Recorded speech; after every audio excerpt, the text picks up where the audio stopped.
Sarojaz started as a small setup in 1997 with 10,000 rupees at Silsila. I have overcome lot of difficulties as a Dalit woman.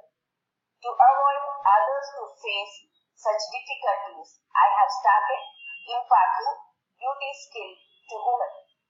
I served as a faculty for CDTP program in Government Polytechnic College. As on date, I have trained 20,000 candidates and placed 2,000 students in various corporates of beauty industry. I have organized counseling for women and operated PMK-led programs. I am appointed as an authorized assessor to monitor assignments in model schools across India. Initially, we were making beauty products manually to reach the requirement of my beauty school. With the support of NSIC, MSME, FIO, Dickey, SBI, I have started industry for manufacturing